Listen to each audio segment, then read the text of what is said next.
Lions Rock Productions. This is Jay Moore. This is Greg Cruz. This is Bryce Vine. This is Dexter from The Offspring. This is Nathan This East. is Sebastian Younger. This is Daryl. This is Stuart Copeland. This is Mick Gillette. This is Andy Summit. This is Dr. Bob Greenberg. This is Gabby Reese. This is Rob Bell. Hey, this is John Leon Guerrero. Hey, and this is Pete A. Turner. Hey, this is Mike Baker, and I have nothing to promote. And you're listening to the Break It Down show. And you're listening to the Break It Down show. I guess that means I'm promoting the Break It Down show. Perfect. And now, the Break It Down show with John Leon Guerrero and Pete A. Turner. Hey, this is Jim DeFelice, author of West Like Lightning, and you are listening to the Break It Down show.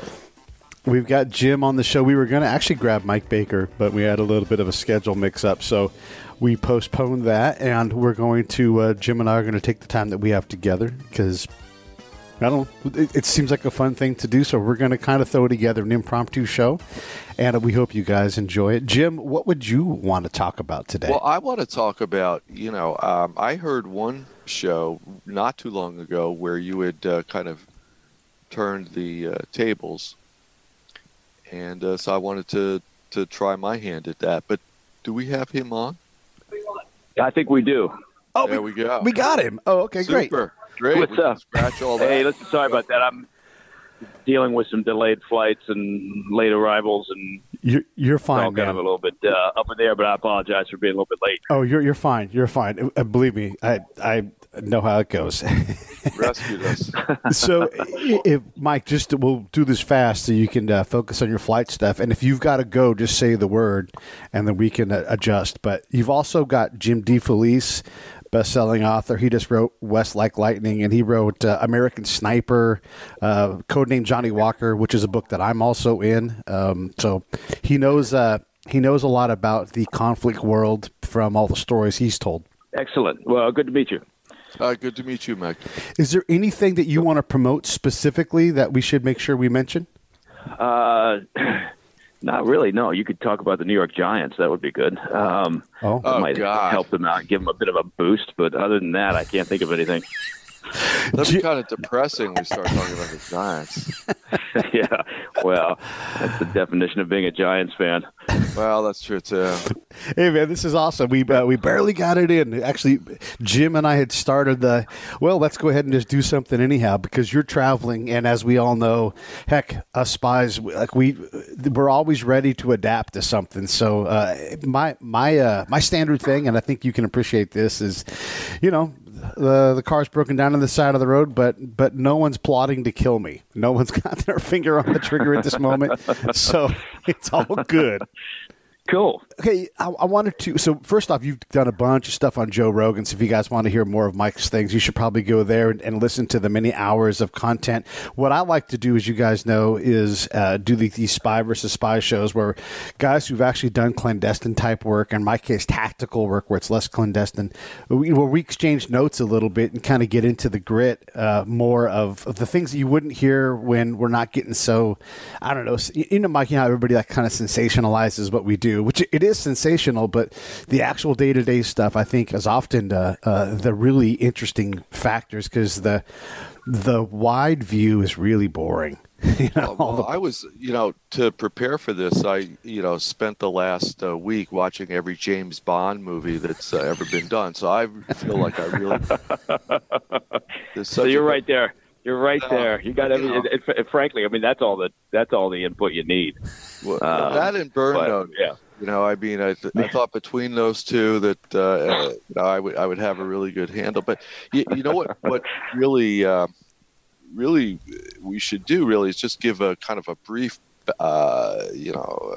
maybe a log line on each of your careers, because not everybody tuning in here Pete or Mike is going to know anything about you guys.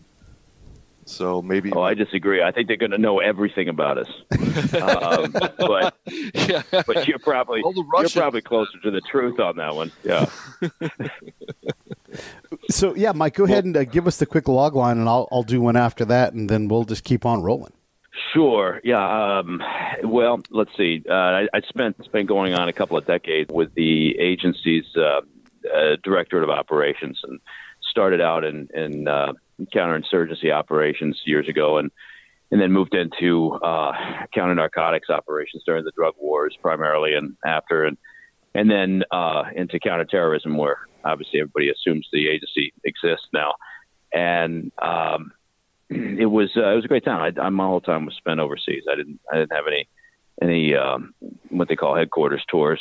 So I was very fortunate in that regard, and that's a tough thing to do nowadays because of the way they try to rotate people in and out of the field. And then got out at a certain point for a not particularly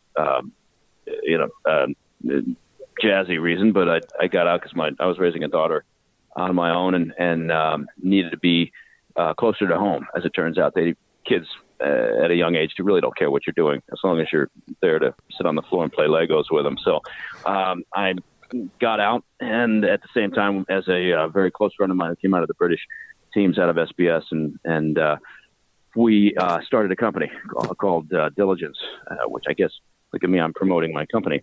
And that's a global intelligence and security firm, and we've been building that ever since. And so we've got offices spread around in a lot of different locations: Moscow and Geneva and London and New York and Washington and Mexico, and I forget where else, Sao Paulo and other places. So a good bunch of people. We've been very fortunate. We hired a lot of great folks. It's mostly a collection of intelligence. We have a large security services group that provides a variety of things, and that's pretty much it. I live in Idaho and hang out there with my extremely wonderful wife and 3 little boys now, and my daughter's all grown up and working in China. So yeah, that's me in a nutshell, a big nutshell. Big nutshell.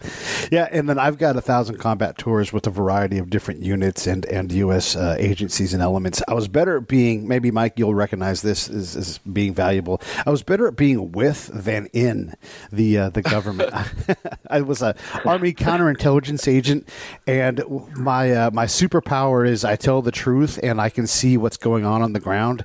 And my greatest demise is that I tell the truth at what I see on the ground. And a lot of what I didn't necessarily focus on threat, because if you show up everywhere and say, where are the bombs, people tend to not really talk to you honestly. But if you go in and you say, tell me what's going on around here, and you get to know people and you're respected, the information, you cannot turn it off. It flows in like a crazy river, and then you give the command new things to worry about. And especially in a counterinsurgency, it's really easy, and this is from the ground point of view, it's really easy for the U.S. forces to become the actual insurgents as we try to jam help down people's throats. We undermine the thing is from what I've seen on the ground with military units, the hearts and minds thing is oriented in the wrong direction. The Americans don't need the hearts and minds. It's that governor who's going to be there 6 months after you leave, who's trying to gather people that he can help govern and solve problems for. And that's sort of where a lot of my success came in from, was giving commanders the actual intel that where they needed to apply their efforts. So that's the bulk of what I did. I had a moment where the clandestine service and I were kind of dating and seeing if we were going to go out. But like you, I had a young daughter who's now old and barely ever needs to see me, but I said no, I can't do the full clandestine service thing with the CIA because I would be gone too much, and I know that's what I have to do. So I did not elect to do that either. So I can appreciate that.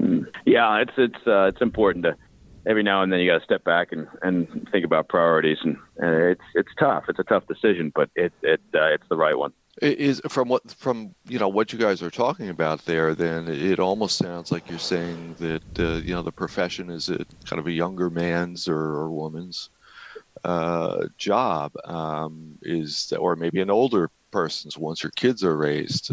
Is that where you're going with that? Well, it depends on what you're doing, right? I mean, there's a lot of different jobs, responsibilities within, at least from my perspective, with the agency. But if you're in something that requires a lot of travel and time away, then yeah, I think just by definition, it's more suited to people who don't spend time while they're gone thinking about little kids and feeling guilty about being away. But people manage to make it work. It can be a difficult task to balance those. And that's no different than anybody else at any other job, frankly, that's trying to balance work and life and everything. So I don't want to make it sound like it's, over the top, but there you go. So I didn't answer your question. And look at me. Let me ask you this. Very good work there. Yeah. Thank you. Turning it around. I'm known for talking a lot and not saying anything. So let me ask you this then, Mike. I know that from folks that actually go on the ground and actually do stuff, those of us that are out there putting our necks on the line, everybody in theory wants to do that job, but the people that actually are able to do it usually are not. Like, you have the people that are good at analysis, and it sucks for them, but they have to stay in the office and put the puzzle pieces together, because I shouldn't be doing that when I'm on the ground. And then you have the people that have a real knack for operating and doing the operations. They're probably not as strong as the people, but they can operate on the ground a little bit, but they're better served because they understand what the people have to do. Is that the same kind of thing you experience, where like you show up at the guy and you're like, you have topsiders and a blazer on, and this is a disco party we're going to? What are your thoughts on that? well, first of all, I don't think anybody should really be wearing topsiders unless they're maybe sailing. But other than that, I think it's horses for courses, right? So it's everybody finds kind of their swim lane that's going to suit their skills, their strengths, hopefully, right? Best. And I mean, some of the most important people we've got at the agency are the analysts and the reports writers and the reports officers, and the folks who keep the trains running on time, and importantly have a bigger picture. If you're sitting out in some fifth world crap hole and you're working on a specific operation, from down on the street, you don't have the ability to see all the parts and pieces that make up that particular concern or that task or that priority.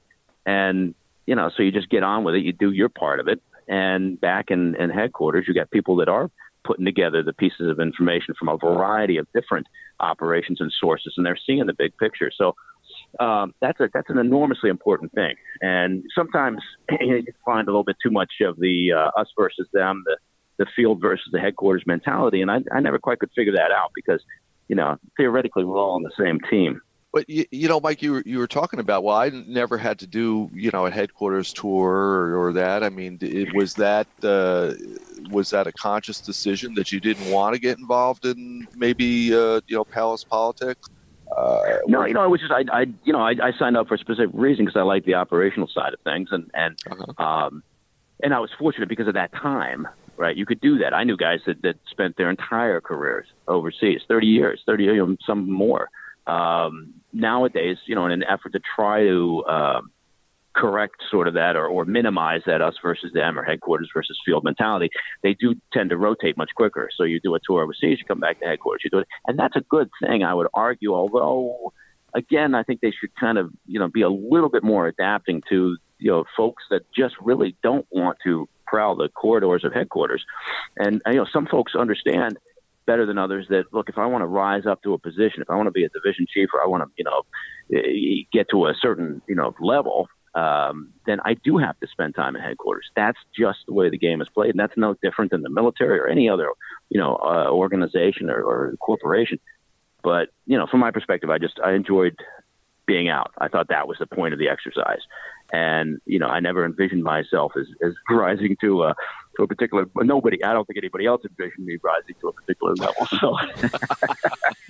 So we were in complete agreement on that one. Yeah. So the thing about like being out in the field is you also can't, it's hard to, at least it was for me, to transition from that field mentality where I'm sort of making my own syllabus, my own plan every day.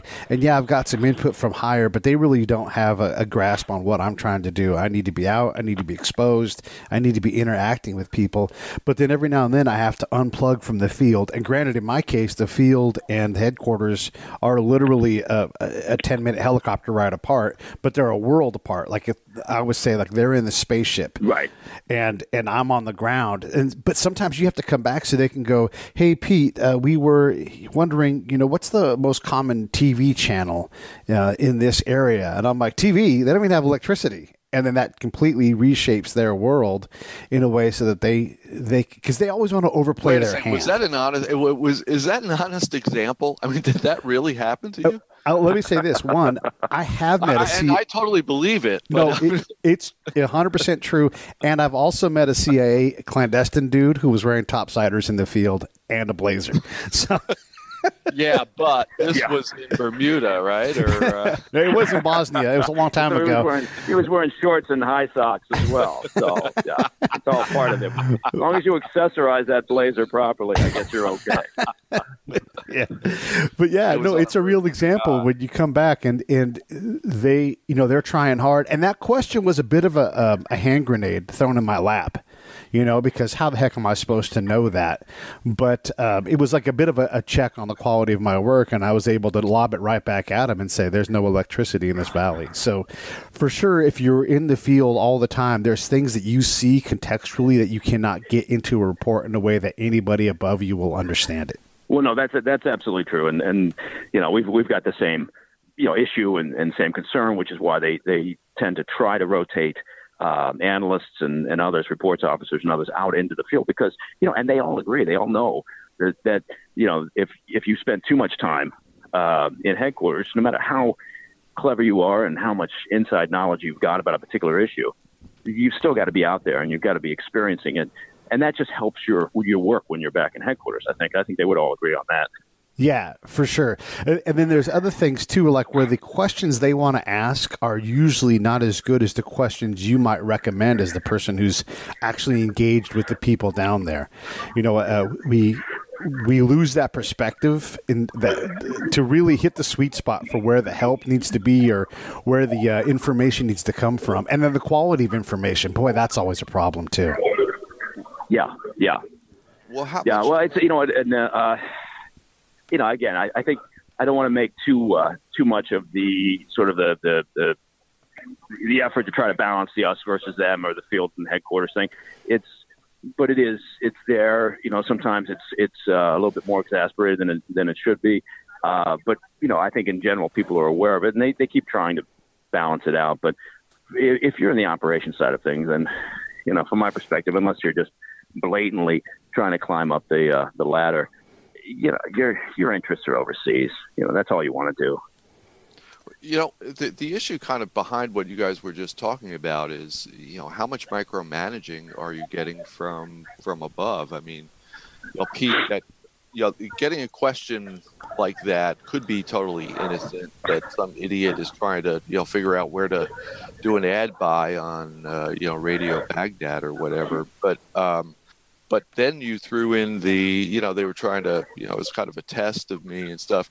How much micromanaging do you get when you're in the field or you're in action or just doing your thing? Well, I mean, I think from I can only speak for the outfit, but I mean, from the agency's perspective, when you're in operations, one of the great things about it is they give you a tremendous amount of responsibility at an early age, which I just thought was. Really, that was part of the overall appeal was so long as you understand what the mission is and you've demonstrated an ability to do the job, you're given a great deal of responsibility. And then it breaks down as it always does in every organization based on individuals. So I worked for some folks who, were, from my perspective, really had it spot on. They tell you what the mission was. They would have already assessed that you knew what you were doing theoretically, and they just back off and let you get on with it. And then, then occasionally you'll run into the person who just can't help themselves and they feel like they do need to micromanage, but that's a personal management style that impacts every organization. But I think in general terms with the agency, from an operations perspective, starting out even as a young officer, they give you a lot of room.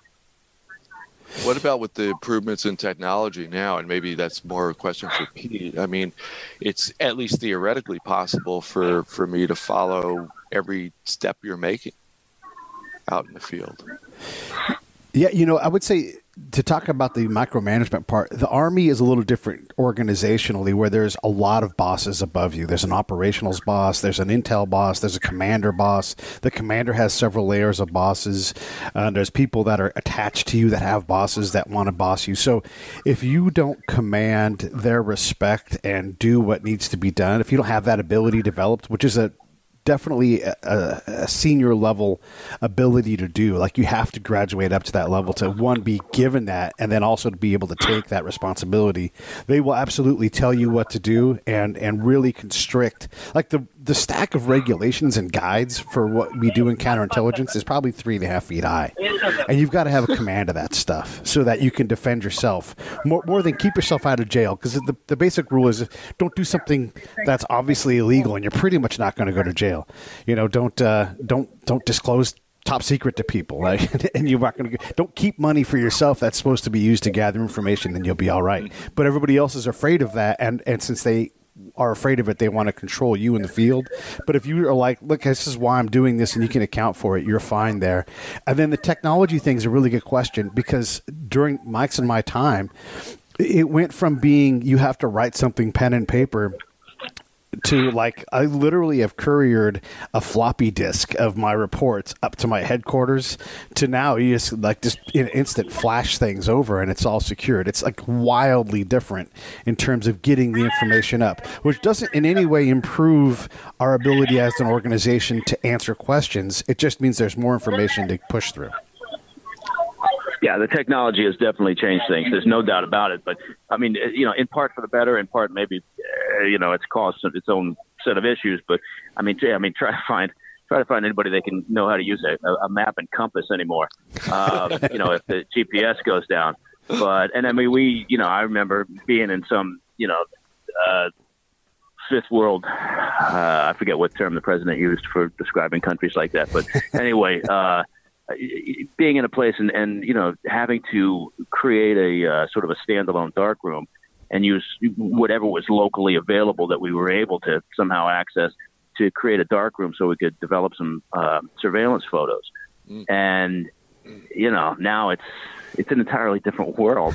But yeah. I think we've lost a little something. Perhaps we've lost attention to detail to some degree, and by that I mean, you know, the technology makes things easy, and when things are easy, you sometimes maybe get a little bit sloppy, or you rush things a little bit.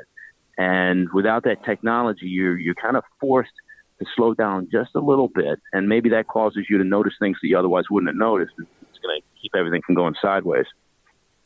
Is that a matter of experience or training? Where does that come from?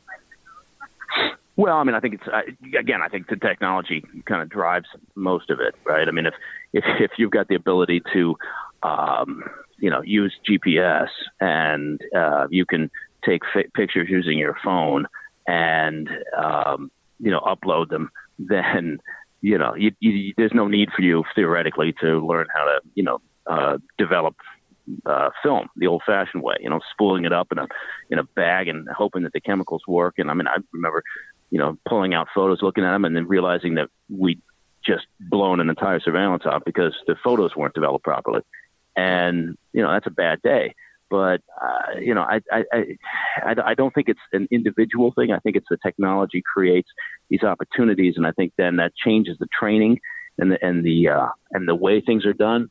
And I think that's what I mean by sometimes there's advantages, no doubt about it. I'm not some sort of, you know, freaking Luddite, but I think that there is there's a downside too that we sometimes forget. I want to also point, you're totally right about the picture thing and then all the other ways to gather things, but also just the ability to slow down and focus on the person that you're interacting with and getting done the things that have to get done in that meeting. It's real easy, again, like to think, it's sexy, but I've got a job to do and I've got to have about 4 different conversation streams ready to go in my head at any time, maybe 10 different conversational streams that I want to play with, but also I've got to discern who this person is. I need to be able to say, like, this guy wears brown socks on Wednesday because his wife loves brown socks and does laundry on Tuesday, or whatever. I need to know this person so that I can accurately depict them to the hire as we try to decide what to do. And I find that that's a discerning point for people that are good in the field versus people that are not. Their first meeting accomplishments are often done 2, 3, 4, 5, 6 meetings later. And there's, in my world, tactically, there's no time for that. You've got to work faster than that. You've got to have a command of what you need to know to be able to put together an accurate dossier for this person. Does that resonate with you at all, Mike, with your guys' pace? Well, yeah. I mean, I think the advantage sometimes with the agency, if you're in sort of traditional development and recruitment line of work, you tend to have more time, right? And that's important because you're ultimately, I mean, let's face it, if you're in that particular line with the outfit and the operations side, then your ultimate goal is to recruit an asset. Well, you're basically asking them to betray their organization, their country, their family, their friends. That's a heavy damn lift, right? So, taking your time and making sure you have it right, and that by the time you eventually actually, bang up on that person and pitch them, that they already are expecting it, and you know what they're going to say. That's not something you can do overnight. So the difference is, I mean, a good example would be law enforcement, the way that they recruit sources. That's a much more, and also, use and hold on to sources. That's a different world, right? You can't compare the two. And so, the agency, if you've got the time, that's great. A lot of times you don't, because of access issues or the time frame or the fuse on the actual issue that you're dealing with. But ideally, you've got sufficient time to work them over, and again, to develop all the rapport and the relationship that you need. But you again have to be. You're absolutely right in terms of attention to detail. Yeah. I've never actually worried whether anybody's wearing brown socks or not. That's a new one on me. But I'm going to start paying attention to that sort of thing. Yeah. And if they're wearing brown socks with topsiders, then I didn't think that was possible. It is. But that may be part of a signal to you, though. Yes. Yeah. Yeah. That brings up a great point. So I know in movies you have to do this, and I know you've done some advising on this kind of stuff, Mike, but like the whole bona fides process, or bona fides, depending on how you want to say it, it's not like the hawk flies on Tuesday, or the black man wears brown shoes or whatever. It's none of that stuff. It's like the whole idea is you're not supposed to know. No one else is, but that doesn't work in a movie. But it always cracks me up when they have these ridiculous, I think Brad Pitt said to Robert Redford, "I need to get to the tall corn." And it's just such a ridiculous bona fides. Yeah, it is. It's an interesting world, the world of TV and film in that genre, right? I mean, but that's fine. They got to tart it up. And I've always been amazed when people, kind of mixed up the two and mistook what they were seeing on the film for necessarily for real life. But look, it's, it is what it is. It's there are times when it does, you walk away from something and you think, yeah, this is like a movie. This is unique. This is amazing. And there were those moments, and those would keep you going for a long time, where you'd walk away and you think, nobody else right now on this planet is doing this. Right? This is a completely unique thing that I just did. And, hopefully it doesn't get completely screwed up and and we got a lot of blowback. But I mean, that's a magical moment. But there's also a lot of downtime. Look, if they did an actual movie or a TV show about what it's actually like, people would be amazed, right? Because, and they'd also be bored to tears, because you'd spend, 6 episodes watching some idiot sit in a safe house waiting for something to kick off. And then you'd have probably 2 or 3 episodes where he has to explain why he lost some gear or some money and have to come up with some receipts for it. And you got a couple episodes where he's trying to write down and remember everything that just happened. So it's not like the real world, but there are those moments, and those moments are what keep you going. How many of those moments did you have in your career? Just roughly, did they happen every 6 months, every 6 days? What? I was lucky again because I was overseas a lot the whole time basically, and it was a good time to be in, and I was fortunate to have terrific management, and you can go through I would argue you go through a career with the agency and not have a lot of those moments because you happen to hit a cycle where it's very risk averse as an organization. Right. And it goes up and down depending on, how often they've gotten their ass kicked on Capitol Hill. But it's, so you can, but I got lucky. I was in one of those, cycles where we were doing a lot and there was a lot of willingness to evaluate, not take stupid risks. You still have to do that calculation. But so, yeah, I had a great time. I'm not one of those people who left and for whatever reason felt like they didn't get enough hugs or, they didn't, they weren't listened to. And if they just listened to me, then we wouldn't have had whatever, 9/11. I had a great time. I met wonderful people. I've got a tremendous amount of respect for the folks there and for what they do. And, so I'm, people probably hear that and think, okay, so the guy's completely subjective, but, so be it. I wanted to bring it back. As Lindsey Graham says, I don't give a shit. I don't give a shit. I wanted to bring it backwards a little bit to source recruiting too, because again, on TV, that stuff's so easy to do. You really don't know. Like, you want to get to the point where, at least in the pace that we work at, you're going to pitch somebody something, but the area is so non-permissive, you can't guarantee anybody's safety. So I've literally had it where the person we were going to pitch ended up with no head a couple of days before we could even pitch them. We've had it where the person we were going to pitch, the events that we were going to... So they said no then, I guess. Well, that might be... I put that one down as a maybe, because you're not getting... Yeah, that's right. Like you're saying it's possible. Yeah.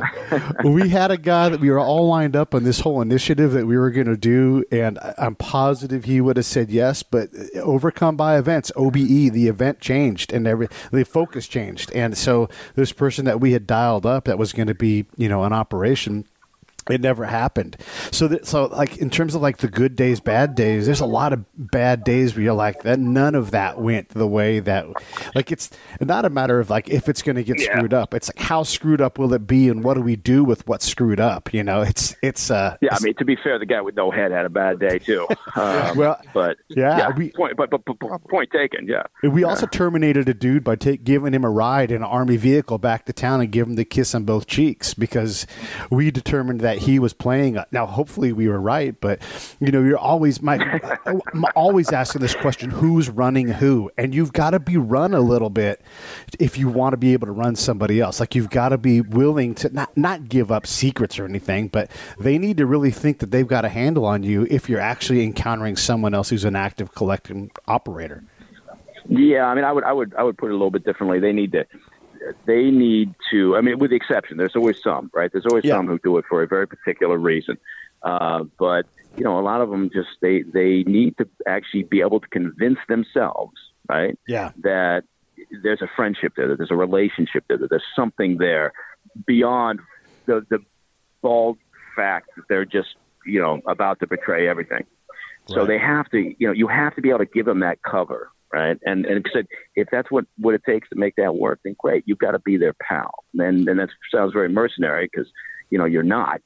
And, you never fall in love, with your assets. But you have to understand the psychology of it so that they can convince themselves so that then they can get over the line and, start providing the insight and the intel that you need. And it's a very mercenary world, and I've had people. This episode of the Break It Down Show is brought to you by Lions Rock Productions. That's us. We publish, evaluate, and develop podcasts just like this one, consult others to build their own, and create associated content and content marketing strategies. So if you're launching or expanding your social media presence, your business or your personal brand, or if you just want to take your media presence to the next level, reach out to us on Twitter at Pete A. Turner or at JohnLG69 at the Break It Down Show. There's 1,000 ways to get a hold of us. Now enjoy the show. And it's a very mercenary world, and I've had people talk to me about it and tell me what an asshole I am, because you can do that sort of thing and process that sort of thing. And I'm thinking, well, fine, I do what I do, you do what you do. I don't judge the fact that you're a douchebag, but I think that's just the way it is.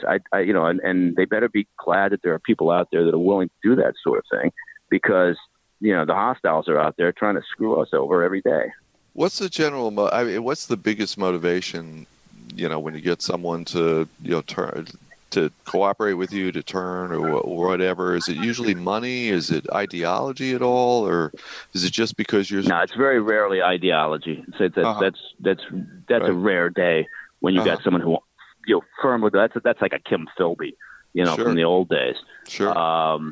And so that rarely happens. Usually it's a more base reason. Sometimes it's a very sort of heart-wrenching, difficult reason. They got a kid who otherwise can't get the medical attention the kid needs.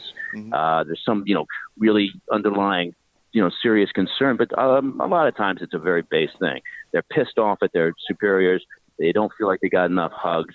They feel disrespected. They want to show the world that they're smarter than everybody else. Sometimes it's straight up money, which is a problem all by itself. And why is that a problem?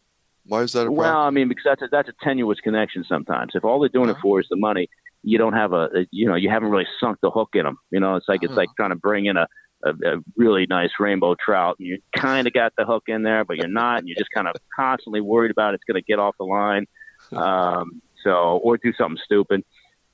So, yeah, but to the point we were talking about earlier, in terms of being able to assess that and develop that and understand a person, right, and be able to read motivations and find the weaknesses and the leverage points and what button you got to push to turn them. That's a process, and it's experience is what helps that. Yeah. And what makes somebody good at that. What are some of the things that you notice? I definitely will mess around with ego down and try to see how willing they are to push back and go, no, you got that wrong. And I, even to the point where I coach my interpreters, I'm going to say things that are wrong. I need you to interpret those. And I'll say, something like Ramadan's just like Christmas. And my interpreter will go, that's not it. And I'm like, I'm asking a question. But you're trying to accomplish certain things. So ego down worked for me a lot. Also, I would test what I call their Marty McFly factor, where I'm like, yeah, you're a chicken. And then they're like, I'm no chicken. And the more that I could get those triggers, the more I knew I had the ability to work with those tools. Did you have things that were go-tos for you? Yeah, I mean, I would always check their socks first, to see what color they were wearing. But after that, then I would you're every character is different, right? And so, and part of it is how much ability.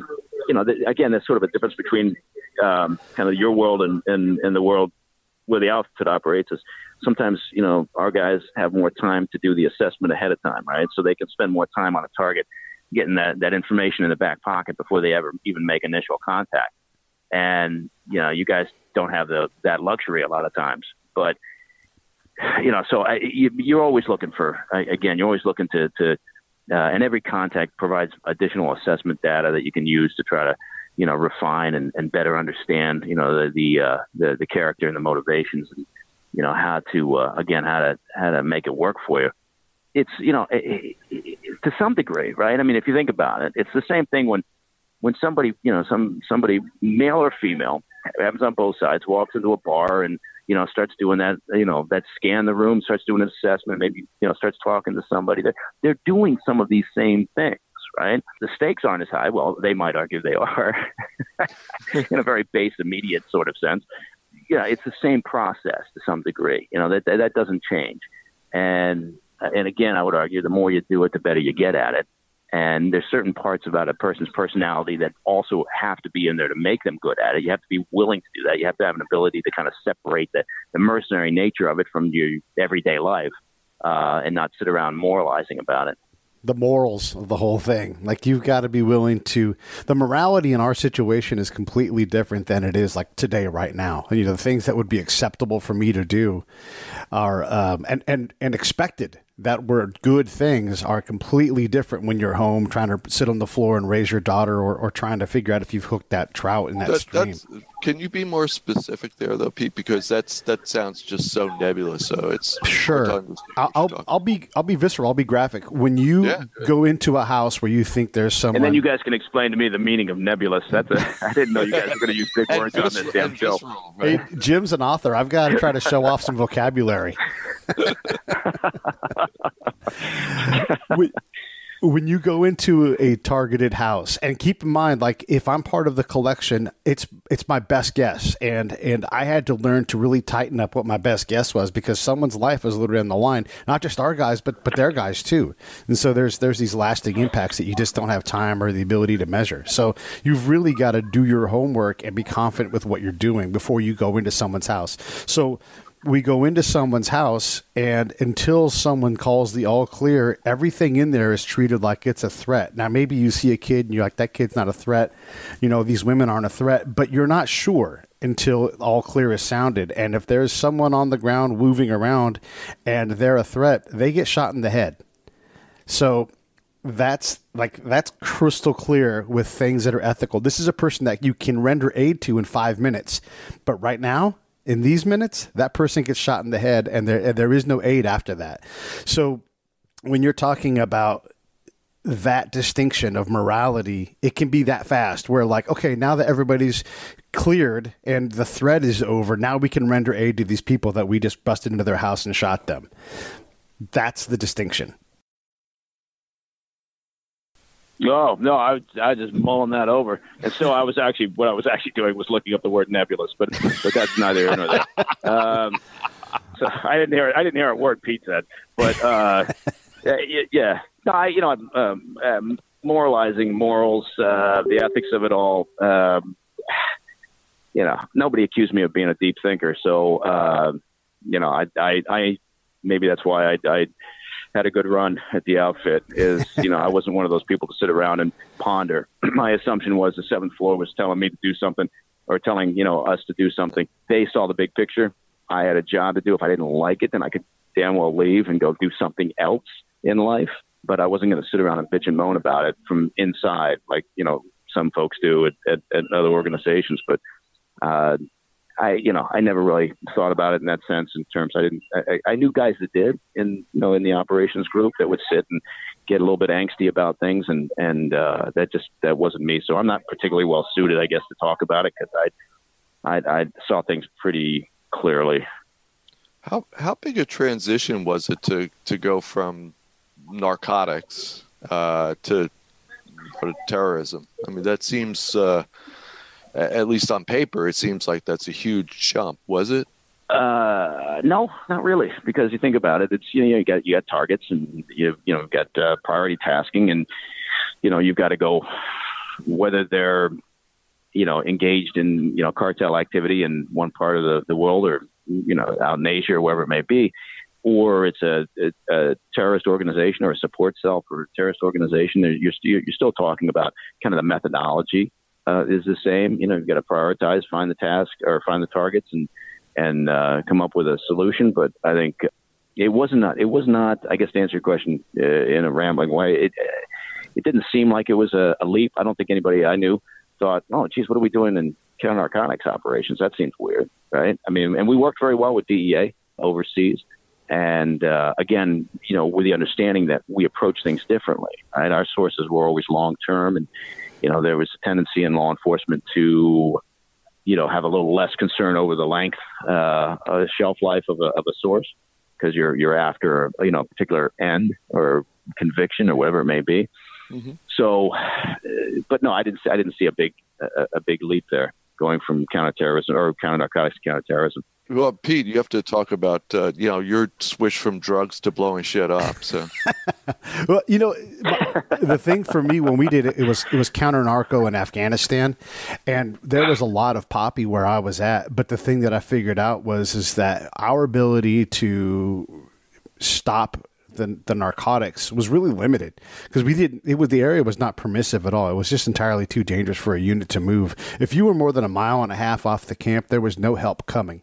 So you had to be able to, by the time it got there, there would not be any need for help if you were in a bad situation. So our ability to really deal with it was muted tactically.